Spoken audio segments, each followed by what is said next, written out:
Your neighbor's yard has hummingbirds returning to the same spot every single morning. And yours has $180 worth of dead annuals that never drew one wing all season. Not because you planted wrong, because nobody ever showed Americans in their 50s and 60s which 16 perennials rebuild a living sanctuary once under $200 and bring butterflies and hummingbirds back harder every June for the rest of their lives. And the one at number 13, that is the plant serious American wildlife gardeners have been quietly keeping to themselves for the last 40 years. Somewhere in this video is the story of a homeowner in Ohio who spent $180 every spring on annuals. Drop your state in the comments right now because your USDA zone completely changes which of these perform for you, straight into plant 1. Plant number 1, Penstemon Husker Red. And most American garden centers have been quietly stocking this plant for 30 years without ever telling you what it actually does to a yard. The burgundy foliage alone stops a hummingbird mid-flight. Tubular white flowers from late May straight through July. Documented by USDA Native Plant Database as one of the highest ranked hummingbird attractors across zones 3 through 8. Zones 3 through 8, full sun to part shade. Average soil. One established clump handles itself. What most growers never find out is that Penstemon Husker Red is one of the few perennials that feeds hummingbirds on the outward flight in early morning, and again on the return flight at dusk.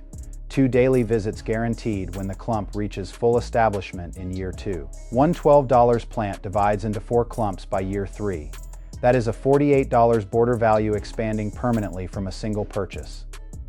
The mistake that kills it every time, planting in heavy clay without amendment, waterlogged roots, rot before the second season, and the grower never understands why. Amend with coarse grit before planting or lose the investment entirely. A $12 plant replaced 3 seasons running costs, $36 for what should have been a permanent $0 perennial. Amend the soil once. This plant rewards you with hummingbird visits every morning for the next 20 years. Plant 2 is the one that butterflies land on and stay, not for seconds, for minutes at a time. And the reason comes down to one compound this flower produces that most gardeners have never once read about. Plant number 2, Tradescantia bluestone. And the reason butterflies land on this flower and refuse to leave comes down to one thing the nursery tag never prints. The 3-petaled violet. Blue flowers open in rotating sequence across the entire clump, meaning fresh nectar is available from the same plant continuously from June through September without a single deadhead required. Zones 4 through 9, part shade to full sun, average moisture. One clump fills a 2-foot border gap permanently. What University Extension Services in the Midwest confirmed is that Tradescantia andersoniana produces nectar across a longer daily window than almost any other June. Blooming perennial, which is exactly why a single established clump draws more butterfly species per season than 3 separate annuals planted in the same space. One $12 plant divides every 2 years. 4 divisions by year 4. A $48 border value that compounds permanently without one additional dollar spent. The mistake that destroys it, cutting the entire clump to the ground in midsummer when foliage yellows. Most growers assume the plant is dying and remove it completely, losing a perennial that was preparing its second flush. Cut back by half, only new growth and a second bloom emerge within 3 weeks. Cut back by half in July, and this plant rewards you with a second butterfly season straight through September. Plant 3 produces a color so pure and a bloom so long that serious American wildlife gardeners use it as the anchor of every border they build. And the reason comes down to one trait that no annual can ever replicate, no matter the price. Plant number 3, Coreopsis moonbeam.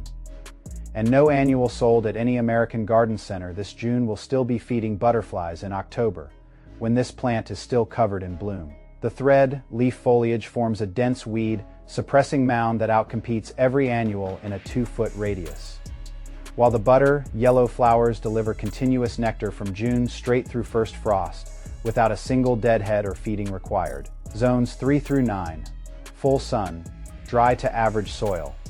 One established mound handles, drought that kills every annual in the same bed. What USDA native plant database records confirm is that Coreopsis verticillata is among the top 5 longest blooming butterfly perennials documented across the entire continental United States. A plant ancestral American homesteaders grew along every fence line specifically because pollinators returned to it from June through killing frost without fail. One $12 plant spreads by rhizome into a 3-foot mound by year 3. That is a permanent weed, suppressing butterfly station that costs nothing after the first season. The mistake that ends it early. Overwatering and heavy soil, Coreopsis moonbeam, evolved in dry open meadows, and root rot in wet clay, kills an established plant within 1 season faster than any pest ever could. Plant it high, plant it dry, and it outlasts every annual you have ever purchased by 2 decades. Plant it once in full sun and it feeds butterflies through frosts that kill every annual you ever paid $6 a flat for. If you are still watching, subscribe to Natural Verge right now because YouTube will stop putting this content in your feed. Not slow it down. Stop. And plant 4 is the one that draws hummingbirds exclusively to a single color frequency that no other plant on this list produces. Plant number 4, Lobelia great blue. And the electric blue flower frequency this plant produces is the single color hummingbirds lock onto from further away than any other shade in the visible spectrum. Tubular florets packed along every upright spike deliver high volume nectar from late July through September, feeding the ruby throated hummingbird at exactly the window it needs maximum fuel before fall migration begins. Zones 4 through 9, part shade to full shade, consistently moist soil. The one perennial on this list that thrives where every other plant in this video would fail.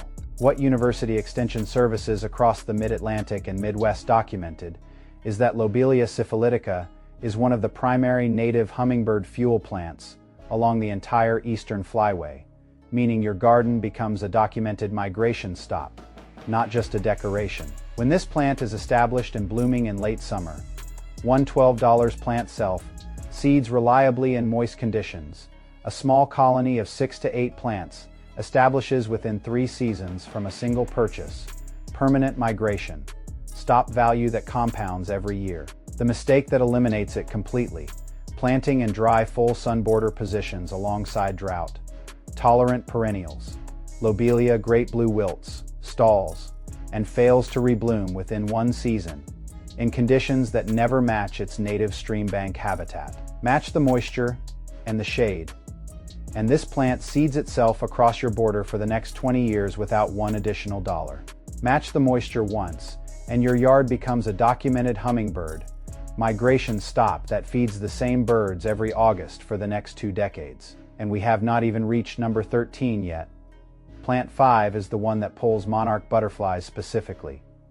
And the reason comes down to a bloom structure so precise that monarchs choose it over every other flower in a 50-foot radius. Plant number 5, Knautia crimson pincushion. And the rounded pincushion flower structure this plant produces is engineered by nature to land a monarch butterfly flat across the entire bloom face, so it feeds from dozens of individual florets in a single visit. No annual produces this architecture. No garden center ever explains why monarchs bypass entire beds of impatiens and petunias to find the one plant in a yard with this exact bloom form. Zones 5 through 9, full sun, well, drained soil, wiry stems, reach 3 feet and sway in summer wind without staking. What serious American wildlife gardeners discovered decades before the pollinator movement made it fashionable is that Knautia macedonica blooms continuously from June through October without deadheading, each cut stem branching into 2 replacement buds within 10 days, meaning the flower count on a single established plant increases across the entire season rather than declining. One $12 plant produces over 100 individual flower heads per season, at $1.50 per cut stem from any florist. That is $150 in cutting garden value permanently established for a one-time investment. The mistake that shortens its life, planting in rich amended soil or feeding with high nitrogen fertilizer. Knautia evolved in poor rocky European meadows, and excess fertility produces lush foliage with almost 0 flowers, which is the exact opposite of what every gardener who buys it actually wants. Lean soil, full sun, zero feeding. That is the entire care requirement for a plant that outperforms every annual in a sunny border. Lean soil and full sun. And this plant feeds monarchs from June through the first hard frost without one intervention from you. Plant 6 is the one that bloomed in an Ohio homeowner's yard and changed the way she thought about every dollar she had ever spent on annuals. And that story is coming in just a few plants from now. Plant number 6, Scabiosa butterfly blue. And the reason this plant earned its common name is not marketing. It is 50 years of American gardeners watching every butterfly species in their yardland on this flower before any other plant in the same border. The lavender, blue pincushion heads sit on slender stems above a compact evergreen mound, blooming from May through November in zones 5 and warmer, the longest documented butterfly bloom window of any perennial on this entire list. Zones 3 through 8, full sun, well, drained soil, compact 8-inch mound fits every border edge, container rim, and patio gap in any American yard. What University Extension Services across zones 5 through 8 consistently document is that Scabiosa columbaria butterfly blue holds the longest continuous bloom record of any compact perennial in American trial gardens, often flowering for over 150 days in a single season when deadheaded lightly every 2 weeks. One $10 plant divides cleanly every 3 years into 4 new mounds, a $40 border expansion that compounds permanently from a single purchase, and never requires replacement the way every annual you have ever bought eventually did. The mistake that collapses it completely, planting in poorly drained clay soil without amendment. The crown rots over winter in wet, heavy soil, and the grower loses a plant that was prepared to bloom for the next 15 years. Raise the crown slightly above soil level at planting, and this perennial outlasts every annual investment you have ever made in the same border position.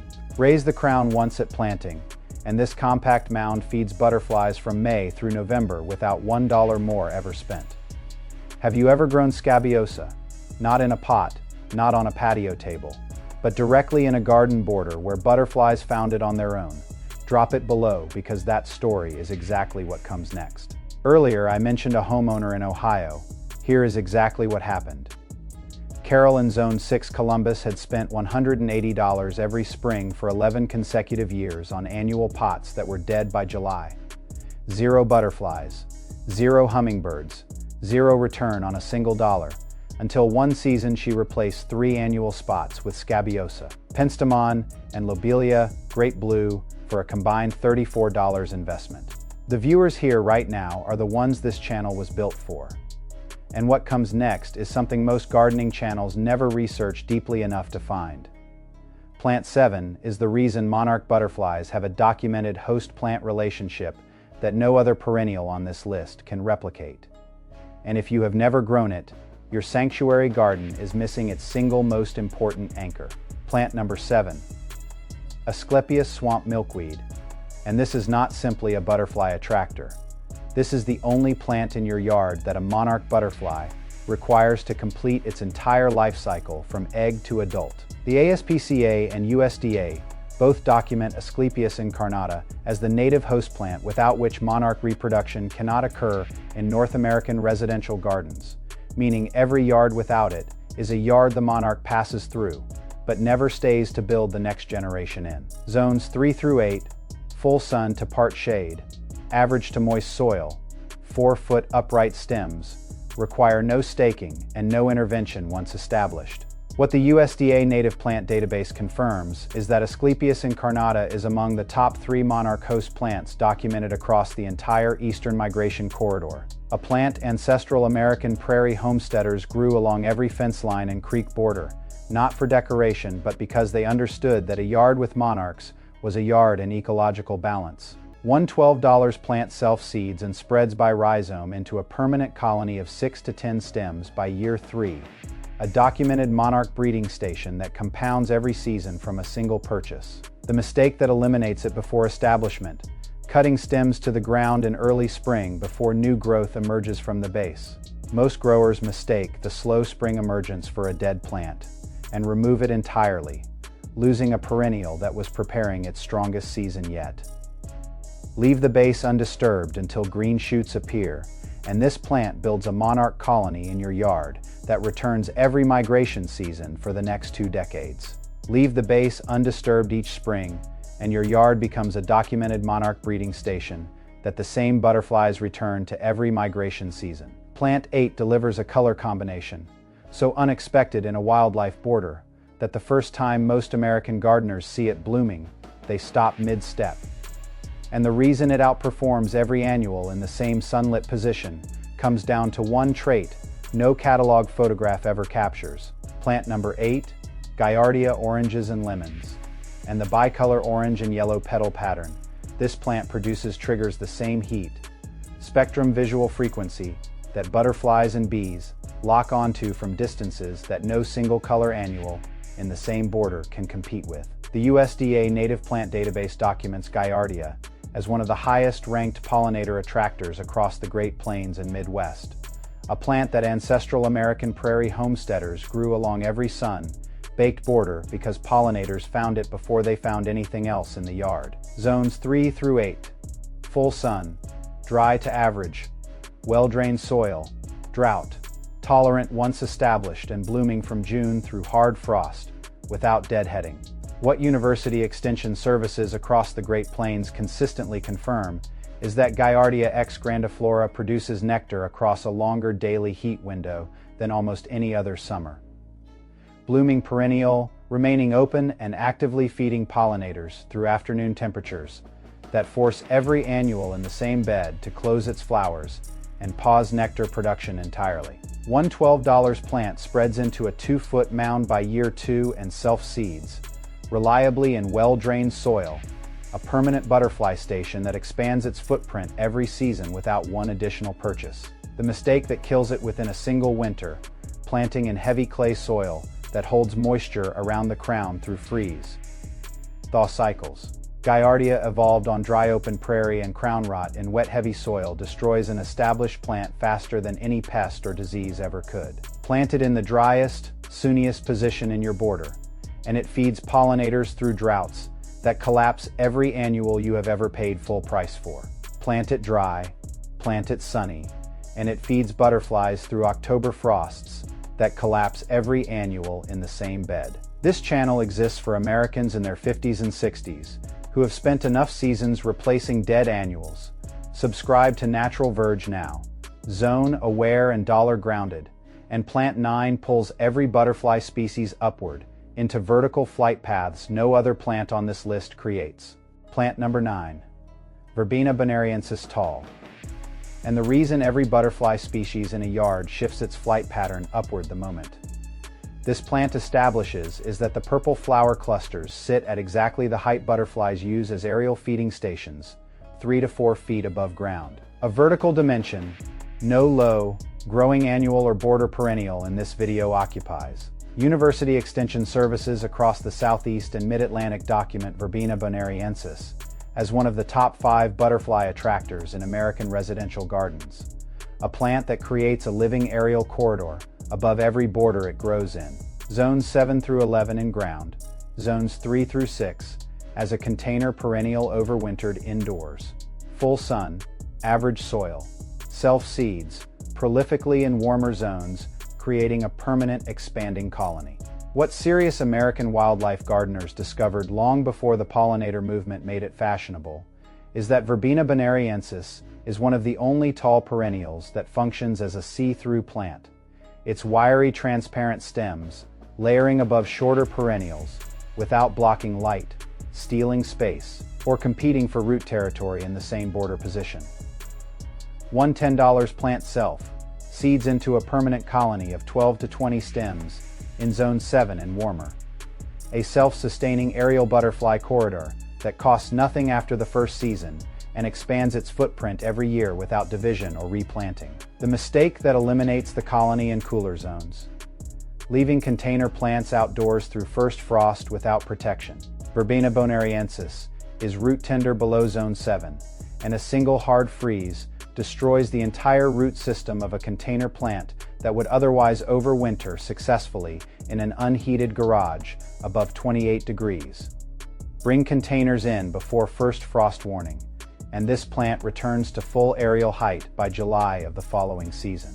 Bring containers in before first frost, and this plant builds a permanent aerial butterfly corridor above your entire border by midsummer. Plant 10 is the one that ancestral American homesteaders grew along every fence line, specifically because it draws both butterflies and bees to the same flower simultaneously, and the bloom structure that makes that possible is something no garden center has ever once printed on a nursery tag. Plant number 10, Centaurea mountain cornflower, and the fringed violet. Blue flower architecture this plant produces is the only structure in a residential garden that draws both long-tongued butterflies and short-tongued bumblebees to feed from the same bloom at the same moment without competition. Ancestral American homesteaders grew Centaurea montana along every fence line and property border because it bloomed in May when almost nothing else in the yard was open, feeding the first butterflies and bees of the season before any other perennial had even broken dormancy. Zones 3 through 8, full sun to part shade, average to poor soil, spreading clump reaches 2 feet wide by year 2 and requires 0 feeding to perform. What university extension services across the upper Midwest and Pacific Northwest consistently document is that Centaurea montana produces 2 distinct bloom flushes per season when cut back hard after the first flowering May through June, and again August through September, meaning a single established plant delivers 2 separate butterfly and bee feeding windows from one $10 investment.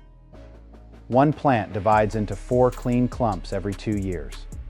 A permanent expanding border that compounds its pollinator value every season without one additional dollar spent on replacements. The mistake that turns it invasive rather than valuable, allowing the first flush seed heads to fully ripen and scatter before deadheading.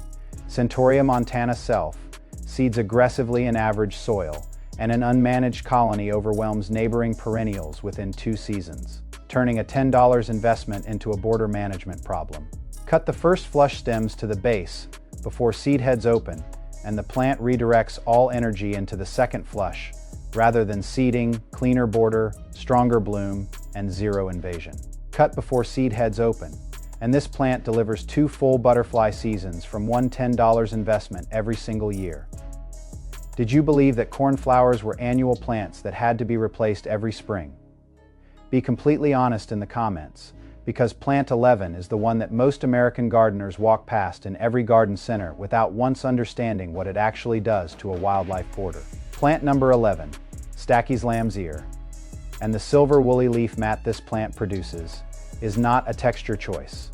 It is a documented moisture, retention and weed suppression system that reduces border maintenance by more hours per season than any other ground level perennial on this entire list. The tall purple flower spikes rising above the silver mat in June draw hummingbirds and bumblebees simultaneously, documented by University Extension Services as one of the highest-ranked dual pollinator attractors in American residential border edges. Zones 4 through 8, full sun to part shade, dry to average, well-drained soil, silver mat spreads 18 inches wide by year 2 and never requires division to stay productive.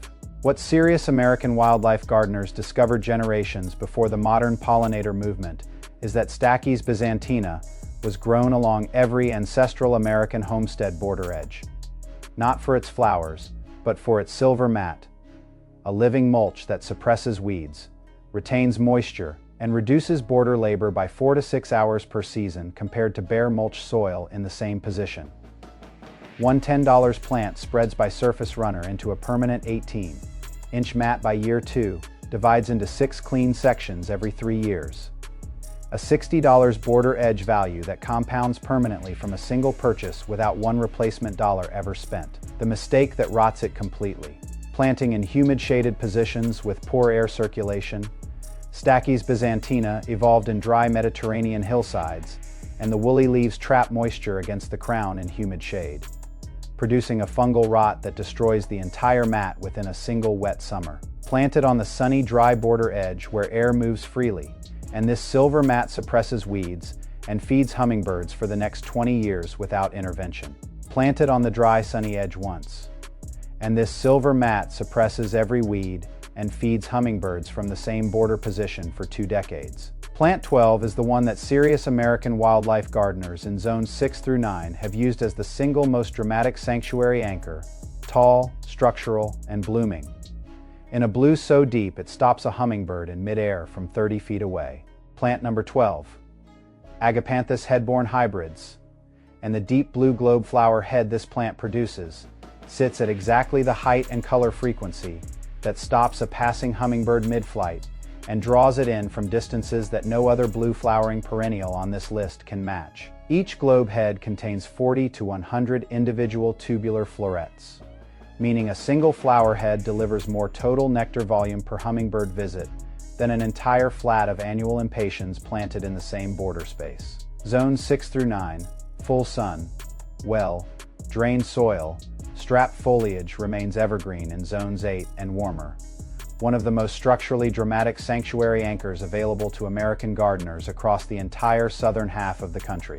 What university extension services across the American Southeast and Pacific coast consistently document is that Agapanthus africanus headborn hybrids are among the hardiest Agapanthus selections ever trialed in American gardens, surviving temperatures down to zone 6 minimums when planted with crown protection, a cold hardiness breakthrough that opened the entire mid-Atlantic and lower Midwest to a plant previously considered a warm climate exclusive. One $15 plant produces 6 to 12 globe heads per season by year 3, at $8 per stem from any florist. That is $96 in cut flower value permanently established for a one-time investment that compounds every season. The mistake that prevents blooming for years, dividing or disturbing the clump before it reaches full congestion. Agapanthus blooms most prolifically when its roots are slightly crowded, and any division before year 4 resets the flowering clock back to year 1.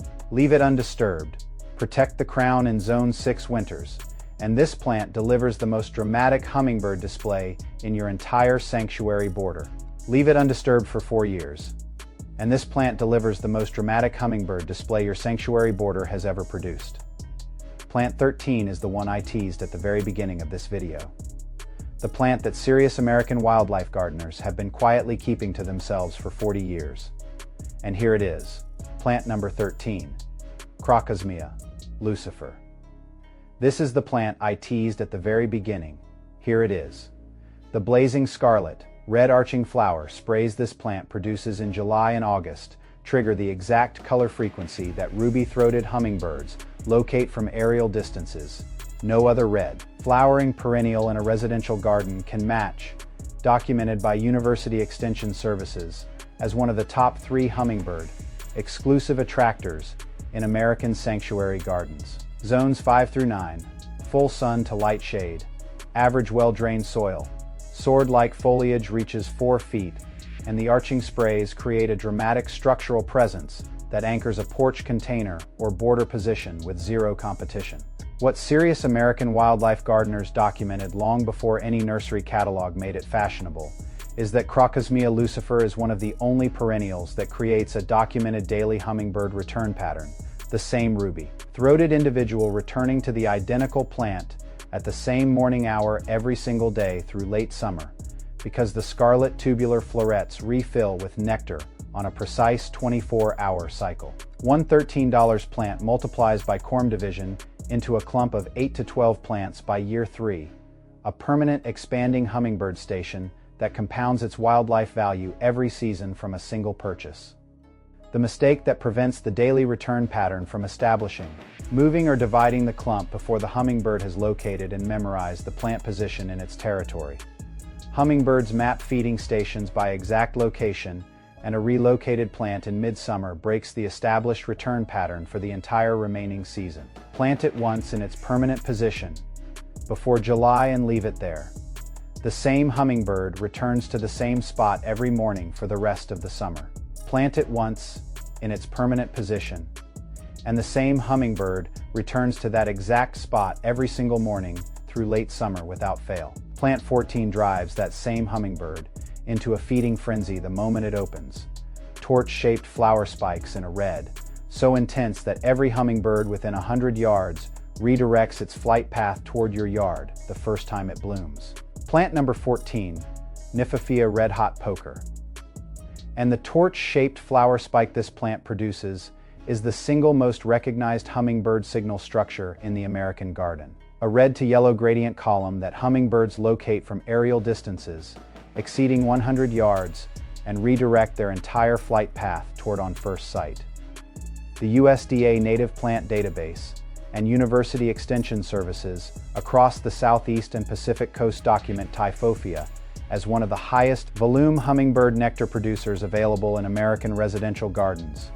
A plant ancestral American estate gardeners grew as the anchor of every wildlife border specifically because it drew more hummingbirds per season than any other single planting.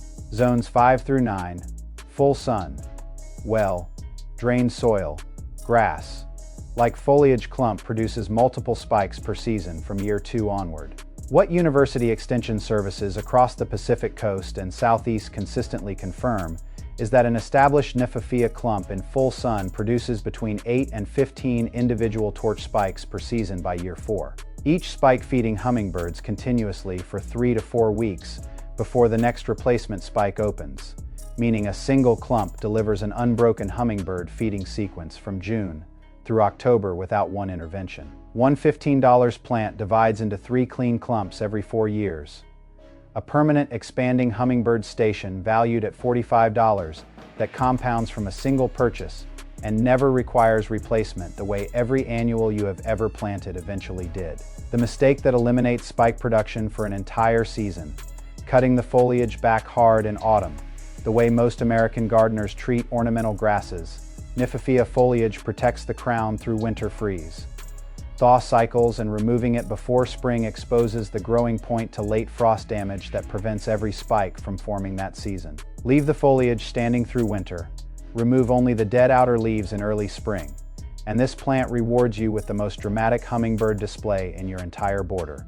Leave the foliage standing through winter, and this plant delivers 8 to 15 hummingbird feeding spikes every season for the next 20 years. Plant 15 is the one that feeds hummingbirds through the entire season, then switches to feeding goldfinches through winter. 2 completely separate wildlife seasons from one permanent planting that no other perennial on this list produces. Plant number 15, Echinops globe thistle, and the perfect steel. Blue globe flower head this plant produces is the only structure in a residential garden that feeds butterflies and bumblebees in July, then holds its architectural seed head through winter specifically to feed American goldfinches, from August straight through February. University Extension Services across the upper Midwest and Great Plains document Echinops retro as one of the most valuable dual-season wildlife plants available in American residential gardens, delivering pollinator value in summer and seed, feeding bird value through the entire winter without one additional planting. Zones 3 through 9, full sun, dry to average poor soil, architectural silver. Gray stems reach 4 feet and require 0 staking, 0 feeding, and 0 intervention once established. What serious American wildlife gardeners discovered long before the native plant movement made dual-season planting fashionable is that Echinops retro is one of the only perennials that transitions seamlessly from a butterfly and bee feeding station in summer to a documented American goldfinch seed source through winter. A plant that earns its border space across 12 consecutive months, rather than just the warm season. One $12 plant self, seeds reliably in well-drained soil, and produces a permanent expanding colony of 3 to 5 plants by year 3. A dual-season wildlife station that compounds its value every year from a single purchase, without one replacement dollar. The mistake that eliminates both the summer pollinator value and the winter bird value simultaneously, cutting the stems and globe heads to the ground in autumn for a tidy winter border. Echinops seed heads are the primary food source for goldfinches through the leanest winter months, and removing them in autumn eliminates the entire second season of wildlife value this plant was specifically designed to deliver.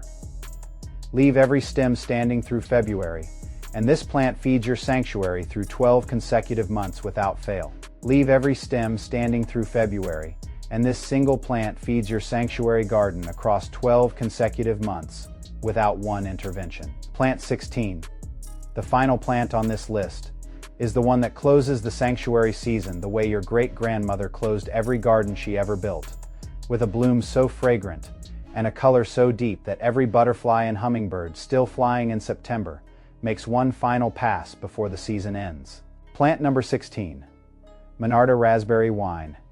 And the shaggy tubular flower head architecture this plant produces is the structure that hummingbirds return to for their final high-volume nectar loading before fall migration begins in September. A documented feeding behavior recorded by University Extension Services across the entire Eastern Flyway. Ancestral American homesteaders grew Monarda didyma along every back border and fence line, not only for its hummingbird value, but because the aromatic foliage repelled garden pests, the dried leaves brewed into a documented medicinal tea, and the flowers fed pollinators from July through September without a single deadhead required. Zones 4 through 9, full sun to part shade, average to moist soil. Upright clump reaches 4 feet and spreads by rhizome into a permanent expanding colony. What University Extension Services across the Mid-Atlantic and Southeast document is that Monarda didyma raspberry wine is one of the most mildew-resistant Monarda selections ever developed for American residential gardens. A critical breakthrough because powdery mildew on older Monarda varieties destroyed the foliage by midsummer, eliminating the late-season hummingbird migration value entirely before the birds needed it most. One $12 plant spreads by rhizome into a permanent colony of 8 to 12 stems by year 3, a documented migration, stop-feeding station that compounds its hummingbird value every season from a single purchase. The mistake that invites mildew, even on resistant varieties, planting in still humid air with poor circulation between clumps. Space Monarda raspberry wine at least 18 inches from neighboring plants in every direction, and the improved air movement reduces mildew pressure by more than half compared to tightly planted borders. Space it correctly once, and this plant closes your sanctuary season with the most dramatic hummingbird migration feeding display your border has ever produced. Space it correctly once, and this plant closes your sanctuary season with the most dramatic hummingbird migration feeding display your border has ever produced. You just watched 16 perennials that rebuild the living sanctuary your great-grandmother maintained without a second thought. And what comes next is exactly where to begin based on your zone right now. Subscribe to Natural Verge and turn on the bell. 3 things about butterfly and hummingbird sanctuary gardens that almost no source puts in one place. Crocosmia Lucifer creates a documented daily hummingbird return pattern. The same ruby, throated individual visiting the identical plant at the same morning hour every day through late summer, a $13 investment that builds a personalized wildlife relationship no annual pot has ever once produced. Asclepias swamp milkweed is the only plant on this list, listed by the USDA as a primary monarch host plant. Without it, your garden produces 0 monarch reproduction, regardless of how many other butterfly plants you grow. A biological fact, no garden center has ever printed on a single nursery tag. Echinops globe thistle attracts American goldfinches to its standing seed heads from August through February, documented by University Extension Services as one of the highest-ranked winter bird feeding perennials in American residential gardens. A $12 investment that delivers 12 consecutive months of wildlife value from a single planting. These 16 perennials established under $200 one time replace $200 to $400 per year in purchased cut flowers and annual pots. A one-time sanctuary investment that compounds its wildlife value every June for the rest of your life. Here is exactly where to begin, based on your zone. Right now, here is exactly where to begin. Zones 3 through 5. Start with Penstemon husker red, Asclepias swamp milkweed, and Monarda raspberry wine, a documented hummingbird and monarch starter trio established for under $36 that delivers butterfly and hummingbird visits from June through September in the coldest continental American growing zones. Zones 6 through 7. Add Agapanthus headborn hybrids, Scabiosa butterfly blue, and Knautia crimson pincushion to your starter trio. 6 perennials under $85 that build a 4-season sanctuary with monarch host plant value, daily hummingbird, return behavior, and continuous butterfly feeding from May through November zones 8 through 9. Add Crocosmia Lucifer, Kniphofia red hot poker, and Verbena bonariensis tall to complete the full sanctuary system. 9 perennials, under $130 delivering documented daily hummingbird returns, aerial butterfly corridors, and a living sanctuary that compounds its wildlife value every season. Miss planting before end of June, and your first full sanctuary season waits an entire year. You just received zone, accurate, dollar-grounded, research-based sanctuary plant knowledge that most American gardening channels have never put in one place. 16 perennials that rebuild the living wildlife border ancestral American homesteaders, maintained without question, and the modern garden industry quietly replaced with $180 worth of annuals that die by July. Which plant on this list surprised you most? And what zone are you gardening in? Drop your plant and your zone in the comments right now. If you are in your 50s or 60s, and you have spent enough seasons watching dead annual pots and empty yards with no wings visiting, this is the channel that ends that cycle permanently. Subscribe to Natural Verge. The sanctuary your great-grandmother tended without a second thought is still out there waiting, and we find every plant in it every single week.